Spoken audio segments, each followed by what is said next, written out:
just a second about the entire modern world around you.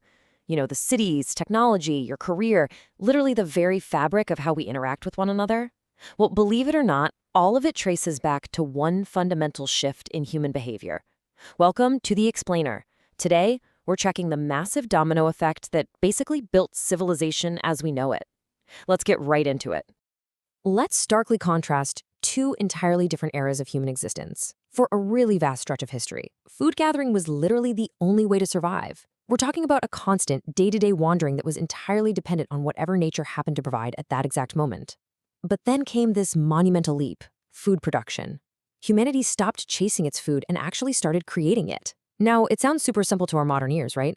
But this transition from gathering to producing, it is the absolute foundation of everything that comes next.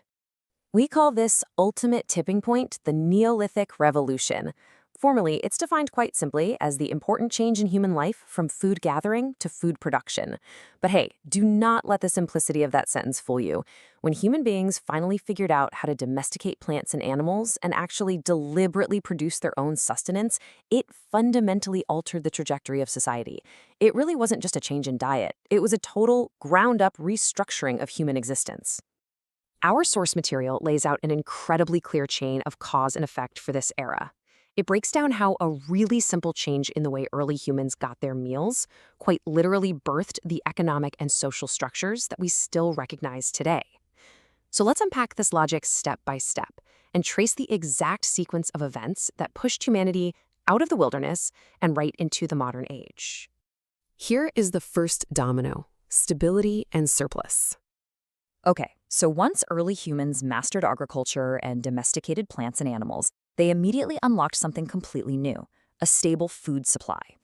They were no longer just hoping to find a meal, they were actually planning on it. And naturally, consistent calories lead to population growth.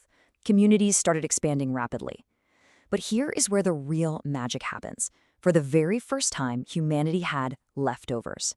Because the food supply was predictable, they could finally store surplus food for the future. They built themselves a reliable safety net. Now, with surplus foods safely stored away, an amazing realization hit. Not everyone needed to farm. Think about the sheer magnitude of that for a second. Prior to this, virtually 100% of human energy was dedicated to finding the next meal. If you didn't look for food, well, you didn't eat. It was essentially a 24/7 unpaid job. But suddenly, because the community was producing and storing a surplus, a fraction of the population could produce enough food for the entire group. This freed up human time and energy on a massive scale. It literally changed humanity forever. That brings us to the second domino: specialization of labor. Because not everyone was tied down to the fields anymore, people suddenly had this unprecedented opportunity to focus their talents elsewhere, and this gave rise to the specialization of labor. While some people farmed, others became absolute masters of pottery making, weaving, or tool making. Just imagine going from an exhausting, endless hunt for berries to finally having the free time to invent the wheel or weave a blanket. And as these diverse, specialized goods were created, it naturally gave birth to trade. Someone making tools could easily exchange them with someone making pots. Humanity finally had the breathing room to specialize their skills, which meant they started innovating at a vastly accelerated rate. Moving on to the final domino: the dawn of complex societies. Watch how all of this builds on itself. You have a growing, highly specialized population. First, these laborers needed to gather together to trade efficiently, right? I mean, a tool maker naturally needs to live near a potter and a farmer. Because of this really strategic clustering around trade and surplus, villages slowly grew into much larger towns. And as populations concentrated in these hubs, the way people lived together became vastly more complex. They suddenly needed rules, systems, and structures just to keep everything running smoothly. Which brings us to a foundational truth directly from our source material: the Neolithic Revolution played a crucial role in the development of civilization. It wasn't just a stepping stone, it was the absolute bedrock. Without that initial shift to food production, the entire concept of a complex civilization simply could not exist. The sheer gravity of this revolution honestly cannot be overstated. Because of that initial surplus of food, the pillars of modern society suddenly emerged. We see the growth of a true economy driven by organized trade. As different occupations gained different values and wealth started to accumulate, distinct social classes formed. And to manage the whole shebang, highly organized communities rose up.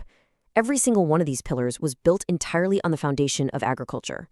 As we wrap up this explainer, I want to leave you with this question to ponder. If humanity never learned to produce surplus food, what would your job be today?